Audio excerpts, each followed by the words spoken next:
মাদারীপুরে কালকিনিতে জাতীয় প্রাণী সম্পদ সপ্তাহ 2025 উদযাপনকে ঘিরে আয়োজিত প্রাণী সম্পদ প্রদর্শনী মেলায় ব্যাপক উৎসাহ উদ্দীপনা লক্ষ্য করা গেছে।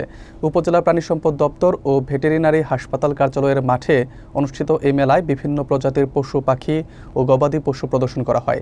দিনব্যাপী প্রদর্শনীতে উপস্থিত অতিথিরা প্রাণী সম্পদ খাতের উন্নয়ন ও চাষিদের অগ্রগতিকে গুরুত্বপূর্ণ হিসেবে তুলে ধরেন। বিস্তারিত থাকছে আশরাফুর রহমান হাকিমের প্রতিবেদনে।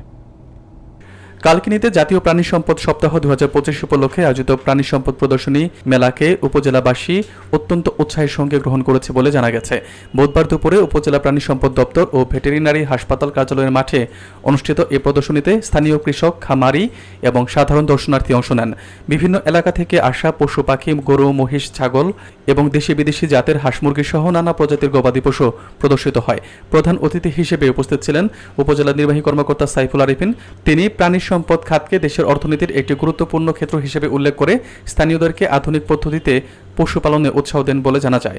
বিশেষ অতিথি উপজেলা কৃষি কর্মকর্তা সুদীপ বিশ্বাস এবং উপজেলা প্রাণী সম্পদ অফিসার হরিশচন্দ্র বোস প্রাণী সম্পদ উৎপাদন বৃদ্ধির বিভিন্ন সম্ভাবনা ও প্রয়োজনীয় সহায়তার কথা তুলে ধরেছেন বলে অংশগ্রহণকারীরা জানান। অনুষ্ঠানে বিভিন্ন ইউনিয়ন থেকে আগত অতিথিরা মেলার আয়োজনকে সময়োপযোগী বলে মন্তব্য করেছেন এবং ভবিষ্যতেও এই ধরনের প্রদর্শনী অব্যাহত রাখার প্রত্যাশা ব্যক্ত করেছেন। প্রদর্শনীকে কেন্দ্র করে মেলা চত্বরে উৎসবমুখর পরিবেশ সৃষ্টি হয় এবং স্থানীয় খামারিদের মধ্যে নতুন উদ্দীপনা দেখা যায়। করে দেখেন, আমি আমার বক্তব্য অনেক সময় বলি, আমাদের এই 1,47,570 বর্গ কিলোমিটার, এটা সবার মোটামুটি মুখস্থ হয়ে গেছে। এতটুকু আয়তনের দেশে প্রায় 18 কোটি জনগণ, ঠিক আছে, এটা হচ্ছে আদমশুমারির রিপোর্ট, এর বেশিও হতে পারে, কম হওয়ার চান্স খুব কম। তো এই এত বড় একটা জনগোষ্ঠীকে আমরা যে খেয়ে পড়ে বেঁচে আছি, এই জন্য অবশ্যই আমাদের কৃতজ্ঞতা জ্ঞাপন করতে হবে কৃষি বিভাগের প্রতি এবং প্রাণী সম্পদের প্রতি। কারণ কি দেখেন, একটা সময় আমরা দেখতাম ওই যে দেশি মুরগি, যেটা এখন অনেক দাম, তো আগে তো মুরগি একরকমই ছিল, ঠিক আছে। তো পরবর্তীতে পোলট্রি আসলো, অনেকে পোলট্রি বলে, ফার্মের বলে, অনেকে বলে ব্রয়লার, পাকিস্তানি কক মুরগি, এটা বৈজ্ঞানিক নাম আছে, কিন্তু আমরা সংক্ষেপে বা লোকালি আমরা এইগুলা বলে থাকি। তো এই মুরগি যদি না আসতো, একবার চিন্তা করে দেখেন, তাহলে কি আমরা মুরগি খাওয়ার সৌভাগ্য মানে কয়জনের হইতো? মুরগি তো খাওয়ার মতো পেতাম না, দেশি মুরগি তো পরে। যদি এই ব্রিডগুলাকে ডেভেলপ না করা হতো, উন্নত না করা হতো, তাহলে কিন্তু আসলে আজকে মুরগির মাংস বা মুরগির গোস্ত যেটাই বলি না কেন, এটা কিন্তু খাওয়ার সুযোগ থাকতো না।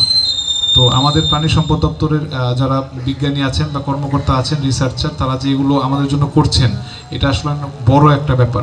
এখন আমরা কিন্তু এখন শুধুমাত্র আপনার পেটে দেওয়ার জন্য প্রাণী সম্পদ যেটা আছে, মুরগি বলেন, গরু বলেন, খাসি বলেন, সেখানে কিন্তু আমরা থেমে নেই। এটাকে উন্নত করতে করতে এখন এমন জায়গায় গিয়েছি যে একটা ছাগলের দাম 10-12 লাখ টাকা উঠে। উনি ছোটবেলায় আমার কি বলে এটাকে, যে কবুতরের প্রতি খুব শখ ছিল, তখন ওই যে গোল্লা কবুতর বলে, আপনার এখানে কি বলে যায় না, একদম ঘরোয়া যেগুলো ধান টান খায়, এগুলা পালতাম। 80 টাকা 100 টাকা করেছিল। এখন দেখি কবুতরের জোড়া 5 লাখ, 10 লাখ, 15 লাখ থাকে না, রেসার কবুতর। আচ্ছা, এখানে অনেক গরু দেখলাম। গরুর প্রতি আমার মানে এই বিদ্যাটা আমি কম বেশি জানি, কারণ আমার বাবার গরুর প্রতি একটা শখ ছিল।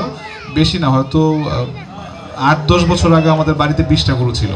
দেখেন 3.5 লাখ টাকার গরু দুধ দেয়, আরও দামিও আছে, ঠিক আছে, 5 লাখ টাকা 7 লাখ টাকার গরুর ব্রিডও আছে।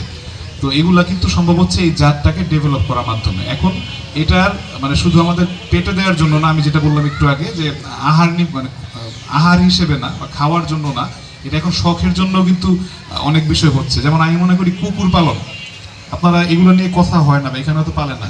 আপনারা গতকাল খেয়াল করেছেন কিনা, ডিএমপিতে 3টা কুকুরের নিলাম হয়েছে, ঠিক আছে, 6.5 লাখ টাকা দাম। এর ভিতরে একটা কুকুরই হচ্ছে সম্ভবত 5,60,000 না 70,000 টাকা বিক্রি করেছে।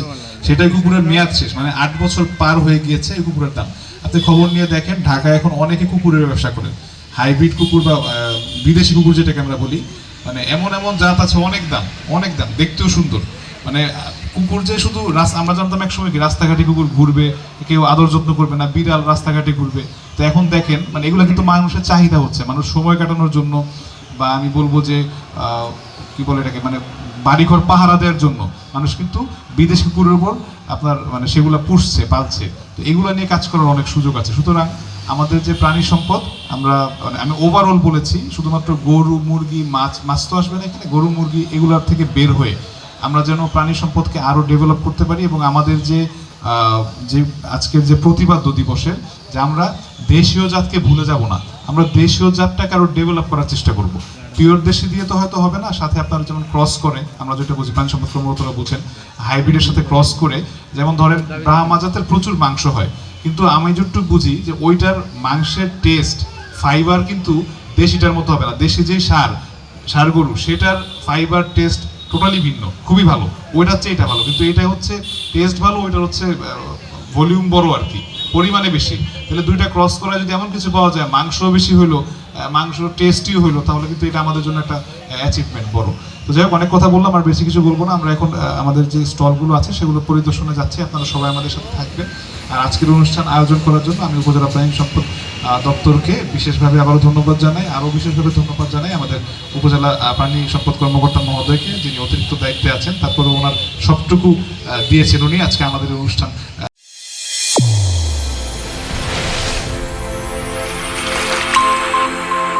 চ্যানেল A1 হৃদয়ের স্পন্দন।